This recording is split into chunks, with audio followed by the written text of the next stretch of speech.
Five, four, three, two, one. Ladies and gentlemen, welcome to the Project Egg Show. Today, we have the honor of speaking with Anthony Sarandrea. Anthony is recognized as one of the top customer generators in the world, which is a very big place, specializing in the financial services space. Running a team that drives over 1 million customers each year and helped Americans recover over $650 million in debt. Today, he runs a profitable portfolio of websites ranging from commerce to content blogs that combine receive over 10 million plus SEO, that's search engine optimization, uniques per month. One of his brands, SITEFLOOD, is an award-winning agency that works with select businesses to find the most efficient way to grow through analytics, paid search, SEO, and social media. There are also a ton of other impressive things that you've done, but instead of me talking and me yapping, I want to introduce, and please put your digital hands together for Anthony. How you doing today, my man? Doing great, brother. Excited to be here. Me too. I'm excited that you're here as well. So let's jump right in. What is your story? Sure, brother. Yeah, I know you mentioned a lot of people listening today are aspiring entrepreneurs or just getting started on their journey.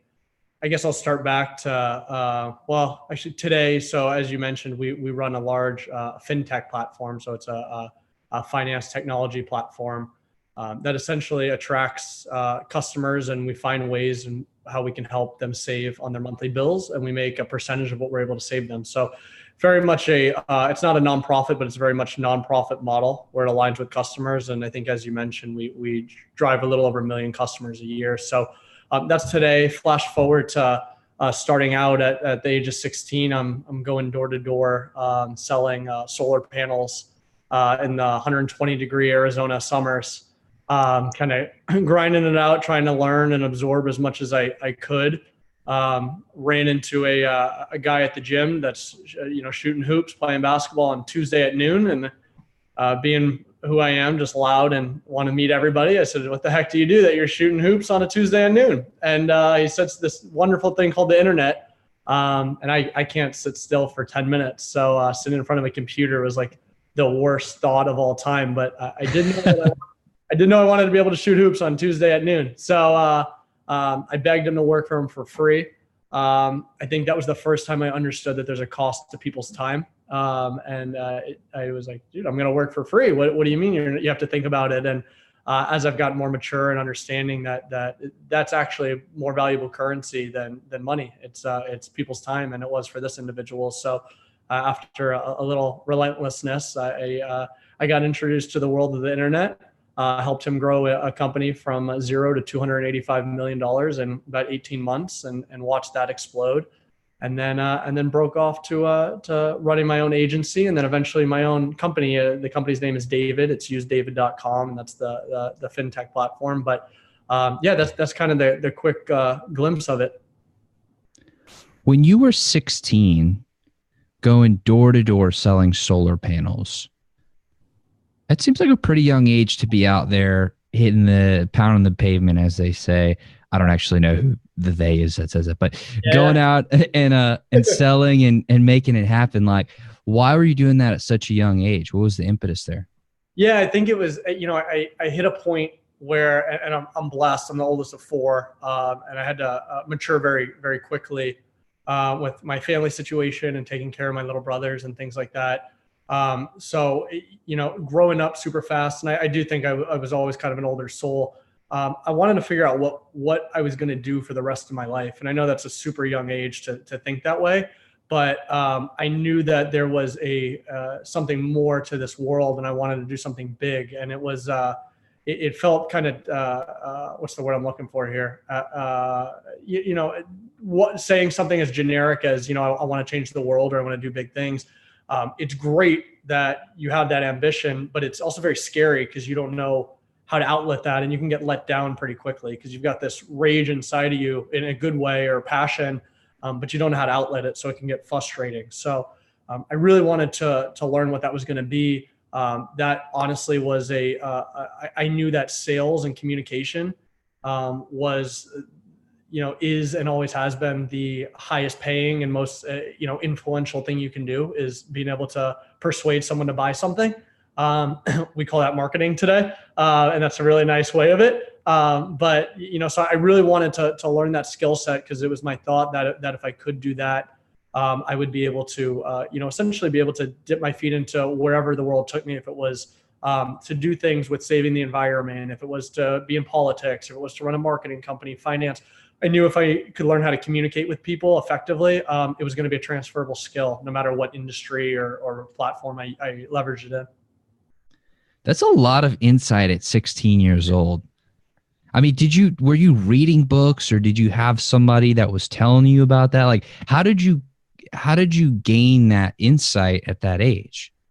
Mentors, really. It was, it's, I got blessed, the people that I was around and that I had exposure to. And now we can, a lot of that via the internet too. You can see someone, and I wouldn't get caught up on the guy driving the Lamborghini, but, you can see someone who's doing, massive things in the world. And, for me, I think I was blessed because the ceiling was raised. I think for a lot, go back a decade ago, a lot of us had, oh, maybe I can make, 6 figures or something. And then the hard thing was to mentally get over that, kind of raise that ceiling off. Where today, because of Instagram and the internet, I firmly believe most younger teenagers, the challenge is it's the hard work aspect. So mine, I had the work ethic. I didn't have the open eye enough to know that the world was full of infinite possibilities. Where now I think most teenagers with, again, exposure, they see that the world is you can accomplish whatever you want, but it's the work ethic that's kind of missing from there. So anyway, I helped start up a community at ASU, Arizona State University. It's a entrepreneurship program that essentially the school funds ideas for college students, and we help mentor them, bring them from idea to validation to mass market, things like that. So I get to talk to a number of college students and pre-college students and things like that, and that's kind of the overlying trend I've seen today. But to answer your question, it was really, I was exposed to mentors that helped believed in me, and even if I did one thing different than the next guy, even if it was follow up one extra time, or it was to be a little bit more of a pest and show up at his doorstep, literally show up at his office, I knew I was going to be different and I was going to stand out. And so it's little things like that I think attract mentors and people to really rally around you and to see a little bit of themselves in you. When you had those mentors, and I'm not exactly sure if you mean the guy who was shooting hoops on a Tuesday in the afternoon, or whether there were other mentors before that. But regardless of which mentors you're talking about, how did they help you open your mind? Because I'm really, really fascinated by that switch. Yeah. That switch. Like, what did they say, or what did they show you, or what did they teach that caused that shift? Sure. I think there's a few concepts that I still take with me every day today. One is to not have a scarcity mindset. So again, a lot of young entrepreneurs are like, I have this idea, but I'm not going to tell anybody about it because they're going to steal it. And I'm the exact opposite. I want to tell everybody, because then they're going to rally around it. And the reality is that somebody could steal your idea. Somebody could rip off Apple. They don't, though, because of the brand. And they're always innovating. They innovate faster. But I could probably go figure out how to get a cell phone manufactured and get rolling. So, when you have, I'd say that's number one, is that abundant mindset. And I take that with whether that's sharing information, or even just looking at the world, or do I want to make this investment in my business or in myself? And it's this abundant and open, optimistic mindset versus the scarcity. So I'd say that's number one. The second one that I really took with me fail fast. I love that saying, and it's this idea that one, there's no such thing as a failure. You're learning from it, and two, the quicker you can get to failure, the faster you can make changes to it and actually reach success or whatever that looks like. So same thing, you might have an idea and you don't want anyone to tell you there's anything wrong with it because you have this, I call it mental masturbation. You're excited about this idea so much you don't want anyone to tell you it's bad, and it's actually more fun to sit around for 4 hours and just dream about this great thing versus making it actually happen. But getting out there and failing and hearing that it's terrible and people hate it and no one wants to use it and it's the wrong market.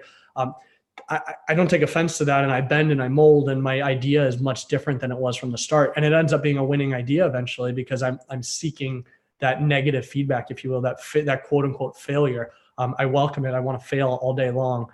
So is that idea of, it's kind of, I'm sure a lot of people here, a lot of people talk about failing, how you should embrace failure, but just taking it to the next level, fail fast. I want to fail really, really quickly over and over again. So I want to put out the least amount, a minimum, an MVP, a minimal viable product, something that just gets some feedback. I don't need to have this app fully finished, but if I can pretend like it. I think, one of my favorite stories is the Palm Pilot, which eventually led to, the cell phone and stuff like that. The creator didn't go out and get this thing manufactured. He literally put a block of wood in his pocket.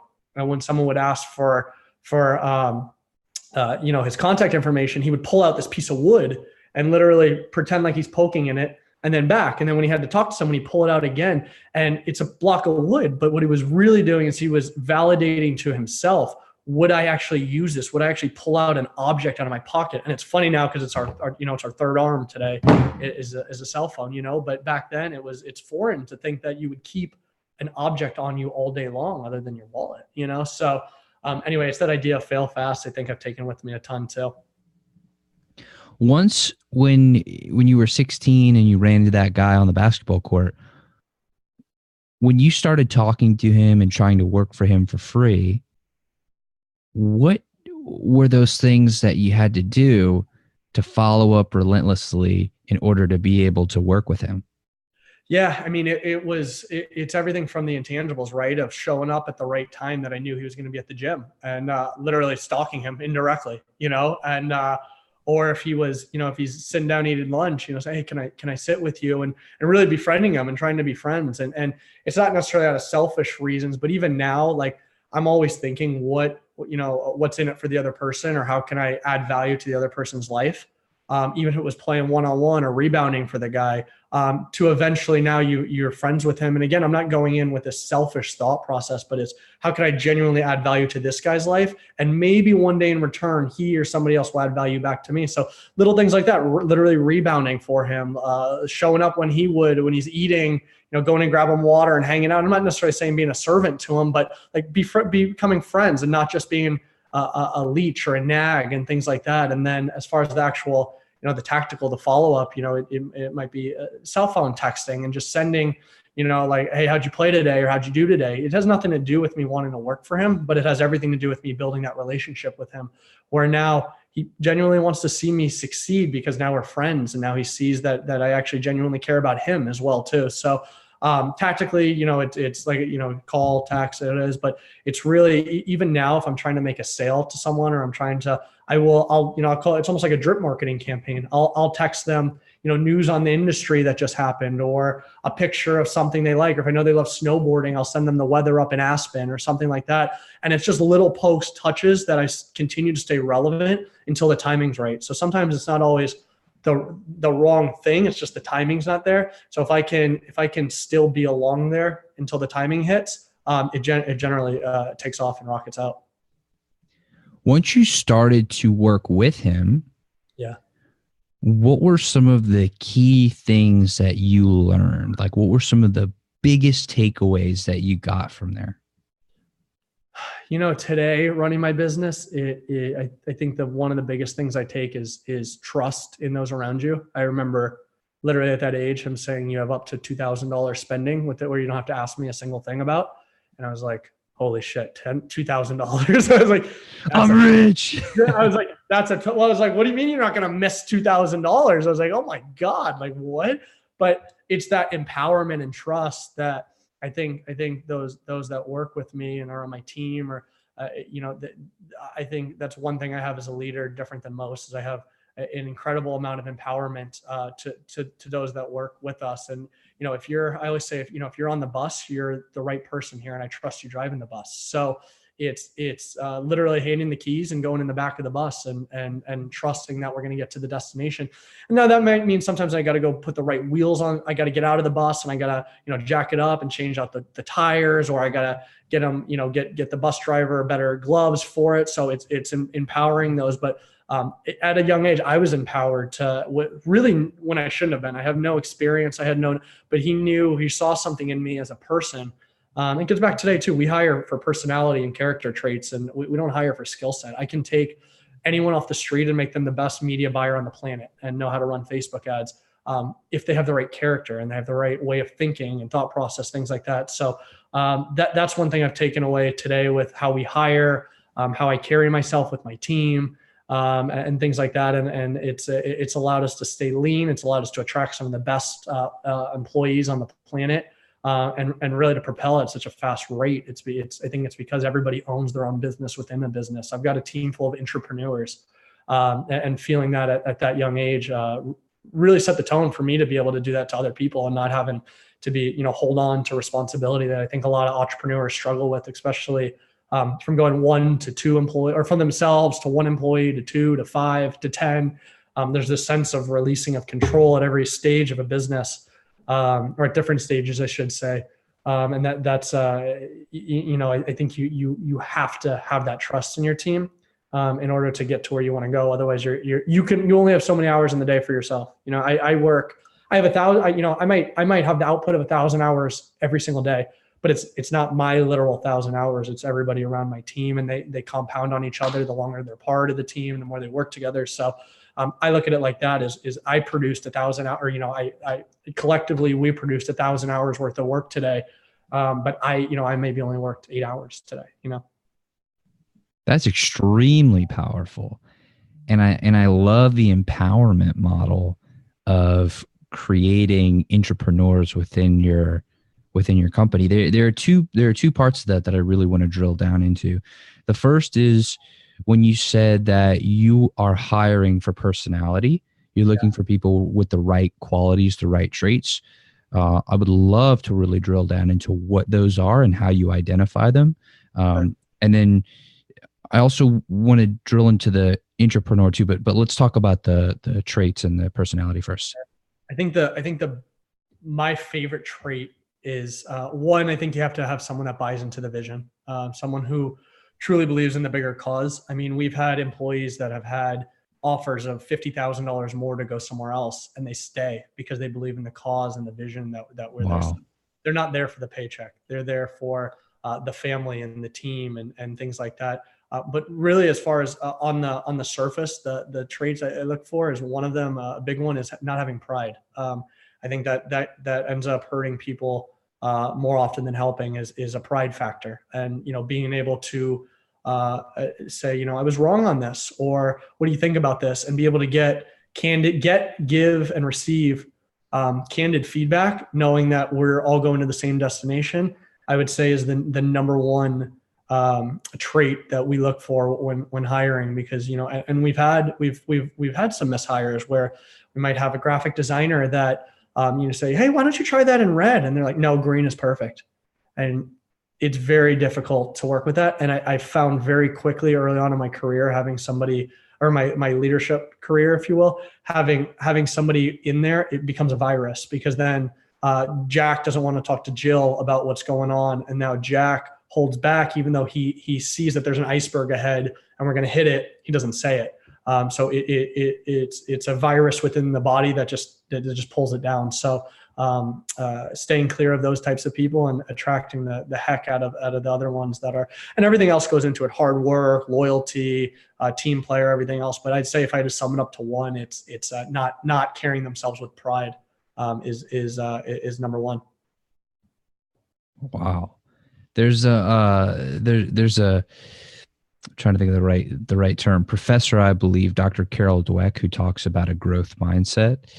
it seems like those two are very connected, because if you're letting your ego drive the show, then it seems like you really won't be open to growing and to getting better. And I mean, you said that you could train anybody to be the best media buyer in the world, but it would be hard to learn that if you think you already are the best. Yeah. I'd say the other thing that I really look for are people that are unrealistic. It's like Will Smith is famous for saying, like, being realistic is the most commonly traveled path to mediocrity. So I need people to believe that we're going to help 1 million customers this year, even though we've helped 0 today, and 2 years later, but we do help 1 million customers. And it's, if you go sell that to someone on the street, they laugh at those goals or they laugh at those dreams. And, we'll have meetings where, what are your personal goals? And nobody's laughing when somebody says, I want to own the Suns in 3 years, or, the Phoenix Suns, or I want to, whatever it is, and it's like, how can you say that you're just a content writer within the company? No, you're not. You're much more than that. And you very well can get to that level. So we really look for those people that are super unrealistic with the way they think, the way they dream, where they think there's boundaries. If retargeting hasn't worked for campaign XYZ, they're going to try it again because they think, maybe this time there's something slightly different. Maybe it's the season. Maybe it's this. Maybe it's all. So they're constantly curious with life, and they're curious with how far life can take them. So, but yeah, you're absolutely right. The ego is the biggest one to look for. I think even internally in ourselves, just measuring, where's our ego, and consistently keeping that in check, because I think that'll be the Achilles heel to any of us. It seems like what you were saying about being more than just a content writer is very similar to the idea of bringing intrapreneurs into the organization. And I guess the question that I have there is, if you're building very entrepreneurial minded people and people who have insanely amazing expectations and are always going to the top, how do you keep together that team? Because it seems like such rock stars would be going off and doing their own thing, or going over here and maybe getting distracted. Like, is there a balance? How do you keep the team unified and sustained over a long period of time? So I find that A players like playing with A players. So if you're an A player, you enjoy showing up and looking to your left and looking to your right, and feeling like you're peanuts to them. You're struggling to measure up to them. Even though that's not the case at all. You might be, you might be the best Facebook ad buyer on the planet, but the guy to your left is an incredible PHP developer, and that. And it's this sense of, it's like training with an Olympic athletes. It's like you don't want to go train at LA Fitness after you've trained with Olympic. Like, you want to, if you're truly an Olympic athlete, you like being pushed like that, and you like having the support, and you like when you're ready, you're done with the workout, and the guy to the left of you says, "Let's take one more lap." You're addicted to that, and you love that. So, we have. I'd say I can't think of anyone that has really been unhappy in our culture. And I think we have the strongest retention because of that. It's a family. B, everybody around you pushes each other. And then the last thing is the autonomy that I don't think you'll receive other places. Or by giving that autonomy, I should say. Now I feel like I'm pitching us, but the autonomy of, I tell everyone literally within their first day, I go, if you don't break some shit within the first month here, we hired the wrong person. So it's this idea that I don't want you to be safe. If you're safe, we're going to be mediocre. I really want to get a call that you fucked up all of our servers and our sites are all down because you were trying to do X, Y, you were trying to make it so that the site loads 2 seconds faster or something like that. Like, that's an awesome call to get, because we're the execution wasn't there, but the idea and the direction was right. So I think having that trust that it's like, I really can go, I have that much autonomy in my position. I don't think anybody feels like, I don't say anybody works for me, they work with me. I don't think anybody on the team feels like they go to a job. They feel like they run their own department. If you're a content writer, you're not a content writer. You are an influencer and an educator to people. And you get to save people's marriages because you teach them how to save money. You get to save suicides because you teach them how to manage their finances through your words on the site. And they really believe that, and they know the impact they're having. So anyway. It seems like you're really fired up about everything that you do, and you're very passionate, and it seems like the organization and culture that you've built is a reflection of that. And I'm sure that's very intentional in a lot of ways. But for those who aren't intimately familiar with what you do, can you take a few minutes to really explain, like, in depth what you do, what you're trying to solve, what you're trying to create, and where you're trying to go? Yeah, definitely. So we're looking to solve it's a $1 trillion market, $1 trillion problem, and it's credit card debt in America and student loan debt and other things like that.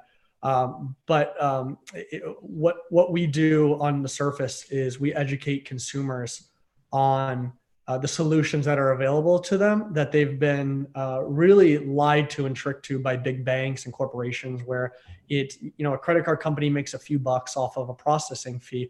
Where they really make their money is when you're late on your payments and there's 22% interest on the credit card. And they might have signed you up for that credit card when you're 18 years old at 0%. And then a year later, the interest rate spiked because it was a promo or something like that, or you were late on this one card. So anyway, it's that and student loan debt, which I think people are very familiar with as well too, is a massive issue in our and it's never, since credit cards were introduced, there's never been a downward slope in amount of credit card debt in America. So we're looking to reverse that trend, and we're doing that through education to consumers on their options. Again, we get paid on a referral of really with how much money you save. So our visions, our goals are aligned with consumers. And then, the next stage of what we're starting to create is we're helping getting you out of that black hole, but now it's how can we keep you out of that black hole? So if you have $20,000 in credit card debt, we might be able to negotiate that down with American Express down to $12,000. And again, we make a percentage of what we save. Once we get you on a plan where now you're going to pay that off, it's how do we keep you out of that, and how do we keep you educated so that you can live the life you want to live and enjoy the things you want to live. And we're not just helping people with their finances. It does get back to, like I said, we're saving divorces, saving families, we're saving suicides. Like, we truly believe that that's what we're doing because we know finances is one of the top problems for marriages, or one of the top reasons for suicides or things like that, or even overall happiness. So I think we found a home on a topic that's really a taboo topic people don't like to talk about, but it's very, very important for a holistic life for people to be happy. So that's what we do in a nutshell. So it seems like your superpower is educating normal people on how to really take back control of their finances, specifically in the credit card area, and then also negotiating on their behalf with the credit card agencies to get that lump sum that is owed, that debt, get that down, and then help your client, which is the everyday person, put together a financial plan to get back to where they want to go. Nailed it on the head. Yeah. And we do that through mostly online acquisition. So a lot of social ads, Facebook ads, native advertisements, Snapchat, Google, things like that, YouTube, some direct mail as well too. But yeah, it's primarily online acquisition. We drive a few thousand inbound phone calls a day to our partners. Wow. So how do you negotiate with these credit card companies? Great question. So vast majority of people with credit card debt have already paid back, and I think they'd be disgusted to see the principal balance they paid back, and what they're really paying back is interest, penalties, and fees. So what we have is we have buying power on the bank. So I'm able to go to Bank of America and say, I have $200 million of your credit card debt. Let's get on, you've made your money. Let's get a fair repayment plan in place where Ben's actually going to be able to pay you back and get out of debt and move on with his life, because what's happening is your minimum payments you're making every month, really maybe $10 of that's actually going to the principal, the rest going to interest. So you're in this black hole, a sinkhole that you're never going to get out of And they know that. And eventually you're going to go to a collections agency. So where they make pennies on the dollar, they have to sell you to the devil, essentially. It's not good for you because now you're going to get rung up with letters, calls, people showing up at your house. It's not good for them. They don't make their money back. So we're right in between bankruptcy collection and the consumer that's really being taken advantage of every single day. Why did this particular mission catch your passion?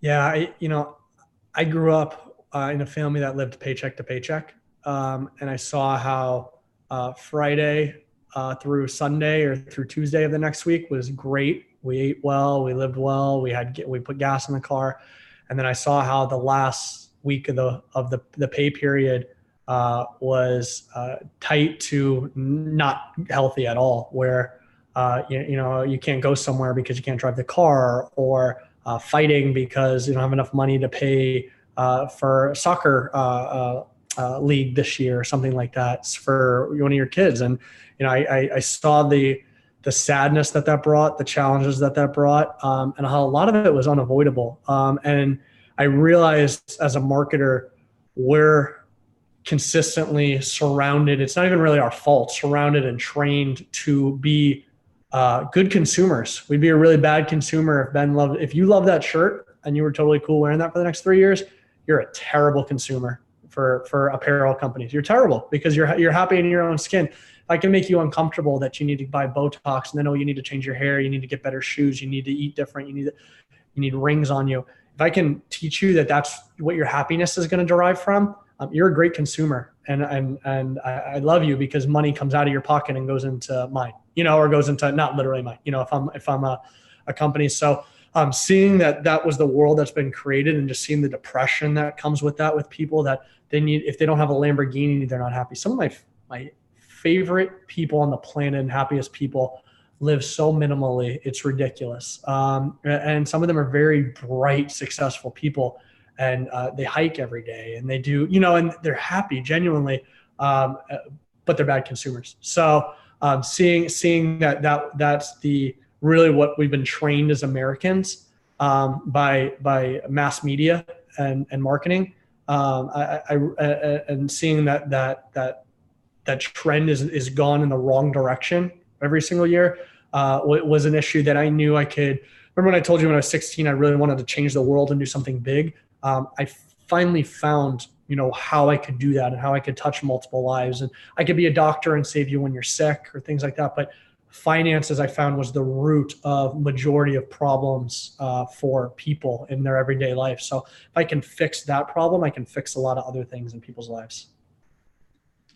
When did the light bulb go off that this was your passion? Because I feel like there's a lot of indecision amongst entrepreneurs, especially people who are getting started or thinking about getting started. They're like, I don't know what my passion is. I don't know who I am. I don't know what I need to pursue. Yeah. How did it feel when you finally had that eureka moment? Maybe it wasn't one single moment, but how did that feel, and how did you know that was it? I live by this mantra that action creates clarity. So what I mean by that is there wasn't one moment, and there still isn't, and it changes honestly every month, every week on what we're doing, and how we're doing it. That passion is re-sparked different. And honestly, even the impact we're making, it all becomes relative, and I would get bored if that wasn't the case. So, for instance, when I first started, like I said, I was working, selling solar panels. I was working for him for free. I was personally training. I think I was a Coca-Cola campus, a rep for Coca-Cola. I had like 5 or 6 different jobs. I was running a social media marketing for some ladies, like solar panel recycling company. And it was just a coincidence. They're both solar panels. But point being is I was doing like 5, 6, 7 different things, cleaning pools. Like I was doing all these things. And even if I was crossing off the list things, it was a win. So even if I was like, got it, don't want to be up at 4 a.m. cleaning pools, X, like that's still a win for me. And I do that every single day with, if it's like, great, let's release a mobile version of the app or something. And we do, and it flunks. And it's like, okay, don't do that. Let's move to this. Got it, don't do that. And then eventually though, it gets clearer and clearer. And I don't, hopefully that process at least never stops for me, because then I'll get bored. And I think it's just this idea of having passion for life. I'm just passionate to be alive. I joke, I could be a manager at McDonald's and I'd still have the same passion if I was passionate about that, because I'm just excited to be awake every day. I'm excited to live. I just feel so blessed that I get to breathe every day. And so carrying that passion into anything I'm doing and that happiness. And I think I didn't wake up with that passion. I wasn't like, I'm just an energetic, happy person. Like, I trained this fucking thing. I trained it every single day, and I do every single day to feel that way and to think that way. And to when a negative thought came, I blocked it. I said, no. How can I twist that? How can I make it positive? To now it becomes second nature, and it becomes, it's quick. But to answer your question, it feels great. And it felt great when I was selling my first solar panel system. And it felt fucking great when I was had my first client at the agency, and it felt great when I gave my first speech, and it felt, they're all cool, and it's all great on the path to greatness. I didn't just wake up and be like, this is it, got it, I'm set, let's run now. Like, I've been running since I was 16, maybe before that. I've been running at things, and will I finish my life helping people with their finances? Maybe not. Maybe I'll jive into this or that. I don't know. But today, this is what I'm doing, and I'm going to do it 100%, and I'm going to fucking love doing it. Or I'm going to stop doing it, So anyway, there wasn't, to answer your question, there wasn't one moment of clarity, although it does get clearer and clearer, I think, as you get more experience, get more mature, and you cross more things off your path. But if I'm starting today and I'm looking back at 16, like I told you, you've got this passion to be an entrepreneur, to do something with your life, but you don't know how. I would do a lot of things, and I would stay busy, and I would consistently be every week be like, do I like this? Do I love this? Am I okay with this? I'm just consistently pulse checking myself and saying, God, I need to stop doing this. I need to do more of this. I'm okay with doing this. So I'm consistently just being mindful of how I'm feeling, how I'm thinking, things like that. And I think I just keep graduating in different stages in my life, but they're all cool. They're all on the same level. I'm equally as happy as serving 1 million customers as I was serving my first one. One of the main goals of this show is to inspire people. And that was fucking inspiring, dude. That was amazing. And I love how practical that was. Of, you can't just sit and think about, like, what's my passion? And then it'll just come to you. Like, you got to go out and try stuff, cross stuff off the list. And eventually you'll work yourself into that thing and constantly asking those hard questions. For sure. One thing that I am interested in drilling down into is that daily practice. With 3 things I'm thankful for. Tim Ferriss has the 5-minute journal, which I adopted a few years ago, and I love it. And it takes me even less than that now. When I feel it, I'll take a break and I'll go walk at the park, or I'll go buy a course on how to do heart surgery. That's obviously being funny, but like that whatever that actionable thing is, like, I'm going to do that before I go to sleep. So wake up, go to sleep with gratitude. Circle one thing for the day. And then for me, my meditation comes through working out and being healthy. So I think, was it Tim Ferriss's Tools of Titans book? I think he said like 73%, I remember, but 70-something% of people he interviewed have a daily they meditate daily. And for me, that's really just pausing and being mindful. I don't think it has to be, sitting back and not thinking about everything, although that's great, and being Zen, and that's cool. I do that too. I'm not making fun of it. But honestly, even just stopping and like thinking and being mindful and setting time aside to think, and it's I think that's one of the most undervalued thing that entrepreneurs and humans in general should do. Is we're so consumed with, I'm on Instagram, and then I'm on this, and I got to do my email, then I got to call, and then all of a sudden, like, my day, I was a robot all day long. Even if I set aside 15 minutes to just, that's some of the most productive time, even though it feels anti-productive at the beginning. Some of the most productive things come out of just like, I'm going to do nothing for 15 minutes except just think. So anyway, take time to think, circle one thing for the day, go to bed and wake up with gratitude. Or really, like, if I had to drill it down to a few things. How do you think in that thinking time? Like, what does thinking look like for you? For me, it's super unstructured and no judgment. So if I'm thinking about like, how are candles made? Like, I'm going to think about how candles are made, and I'm going to trust that there's some nugget that's going to come out of that rabbit hole that I'm going down. So I'm not necessarily mindfully going in like, I need to solve how we can deliver more text messages in a day or something like that. Even though I do believe when I'm thinking about stuff like that, like I will gravitate towards those things because I want to figure those out. I'll even think about it before I go to bed, and I'll find myself like figuring out in my sleep. There's actually science behind that. Like if you have a problem, start thinking about it before you go to bed. Not that you're restless, but like thinking about it in a calm way, your mind will actually solve it while you're sleeping. Like I've actually firsthand experienced that a ton. But as far as how I'm thinking, like in those I have no judgment on what I'm thinking about, and I have no agenda. I'm just taking the time just to be clear and not hang on to a thought or ask, why am I thinking about it? I don't mean to sound hippie guru, but like, why? I'm not like, don't think about the candle, think about solving the text message problem. I'm like, you know what? I wonder where they do come. And honestly, I might start making a list. I'm like, I'm going to look up like manufacturers of candles. And like, for some weird reason, I always find, even if it's not immediate, like that rabbit hole I go down to leads to some benefit in my life in some way. So just trusting gets back to that abundant mindset of it. It's like, I know everything's happening for a reason around me. If I get sued tomorrow, if I get punched in the face walking out of my apartment, if I get whatever it is, like, I know it happened for a reason, even if at that moment, like, I don't know why someone just punched me in the face, but like could have prevented me from walking into traffic and getting hit by a car. So I trust that that's happening. So anyway, when I'm taking time to think, I'm just being super non-judgmental about what I'm thinking about. I'm letting my mind just wander and be creative. A lot of trouble out there. So what's your, and talk about consumerism. Yeah. But it gets back to that, like just mindfulness thinking, taking control of your life. And guess what? Technology is going to surpass that, where now people are doing telemedicine and doctors are making less and stuff like that. So negative way, but I'm just always like, okay, look at it on the left side and the right side.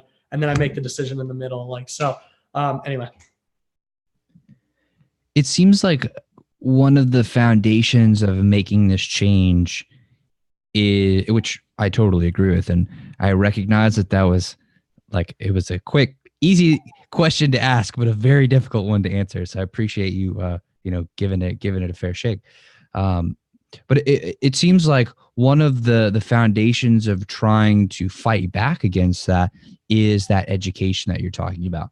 Yeah. Giving people the knowledge that there is another path, that what has been, I guess, preached by mass media for years and years and years and years and years is not the only way to do it.